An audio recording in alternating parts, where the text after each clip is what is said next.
Hi guys welcome to channel dear ఈరోజు మన review వచ్చేసి 'అఖండ 2'. ఈ మూవీ గురించి నేను పెద్దగా లాగ్ అయితే చేయను. జస్ట్ షార్ట్ అండ్ స్వీట్‌గా చెప్పేస్తాను. మీకు నచ్చినా, నచ్చకపోయినా, మీరు ఏమనుకున్నా ఈ మూవీ మాత్రం just one time watchable movie. పెద్దగా మేజర్‌గా పెద్ద ఇంపాక్ట్ అయితే క్రియేట్ చేయలేదు. అంతే అనుకున్నంత స్థాయిలో అయితే మూవీ లేదు. మూవీ ఎందుకు బాలేదు? టీజర్, ట్రైలర్ మంచి ఇంపాక్ట్ క్రియేట్ చేసాయి. చాలా బాగున్నాయని మీరు అనుకుంటుండొచ్చు. నేను కూడా అదే చెప్తాను. జస్ట్ టీజర్, ట్రైలర్ మాత్రమే బాగున్నాయి. అవి కూడా ఎందుకు బాగున్నాయి అనేది నేను ఇప్పుడు చెప్తా. మూవీ చూసే ముందు ఖచ్చితంగా ఓల్డ్‌లో వచ్చిన 'అఖండ' మూవీని చూసి వెళ్ళండి. ఆ స్టోరీ ప్రాపర్‌గా గుర్తుంటే ఈ స్టోరీ మనకు అర్థమవుతుంది. లేకపోతే కొంచెం కన్‌ఫ్యూజ్ అయ్యే అవకాశాలుంటాయి. ఇక మూవీ స్టార్టింగ్‌లోనే మనకు పెద్ద బాలయ్య నుంచి స్టార్ట్ అవుతుంది. మూవీ అలా అలా ముందుకెళ్తుంటుంది.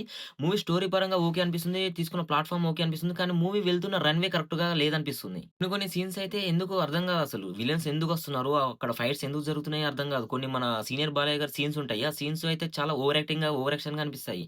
పెద్దగా వర్కౌట్ అవ్వని సీన్స్ అవన్నీ. వీళ్ళు మన చిన్న బాలయ్య గారుంటారు. అసలు బాలయ్య గారికి కరెక్ట్‌గా ప్రాపర్‌గా ఒక సీన్ గూడా ఉండదు. జస్ట్ ఒక సాంగ్ ఉంటుంది. ఒక ఫైట్ సీన్ ఉంటుంది. ఆ రెండిటి కోసమే తనని తీసుకున్నారు అంటే తన క్యారెక్టర్ పెట్టారేమో అనిపిస్తుంది. కరెక్ట్ ప్రాపర్ మేజర్ ఎలిమెంట్సే లేవు తనకి. ఇక మన హీరోయిన్‌గా అయితే మన సంయుక్త మీనన్ గారు ఉన్నారు. తనకి గూడా ప్రాపర్ ఎలివేషన్ సీన్స్ లేవు. జస్ట్ ఒక సాంగ్ ఉంటుంది. ఆ సాంగ్ కోసమే వాళ్ళిద్దరిని పెట్టారేమో అన్నట్టు అనిపిస్తుంది. ఇక ఓవరాల్‌గా అక్కడక్కడ మనకు కొన్ని కొన్ని ఫైట్ సీన్స్ చాలా అనిపిస్తాయి. అండ్ మన హైందవ ధర్మం గురించి చెప్పే డైలాగ్స్ అనిపిస్తాయి. కొన్ని కుంభమేళ సీన్స్ ఉంటాయి. ఆ కుంభమేళ సీన్స్ బాగుంటాయి. అండ్ ఇగ మేజర్‌గా చెప్పాలంటే background score. Background score BGM మాత్రం దద్దరిల్లిపోయింది.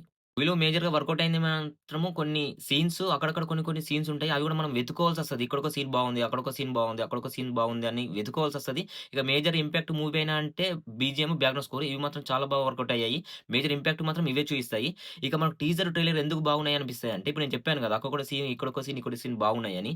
ఆ సీన్స్ నుంచి కట్ చేసుకొని తీసినవే ఈ ట్రైలరు, ఈ టీజరు. అందుకే మనకు ట్రైలర్, టీజర్ అనిపిచ్చాయి. ఈ సీన్స్ అక్కడక్కడ ఉన్న సీన్సే వర్కౌట్ అయ్యాయి గాబట్టి, మెత్తగా స్టోరీ లైన్‌లో మాత్రం అంత స్టోరీ బాగున్నప్పటికీ స్క్రీన్ ప్లే పరంగా, కొన్ని ఎగ్జిబిషన్స్ పరంగా, కొన్ని ప్రాపర్ కంక్లూజన్ గూడా లేకపోవడం వల్ల మూవీ మనకు కొంచెం డౌన్‌ఫాల్‌లో నార్మల్‌గా అనిపిస్తుంది.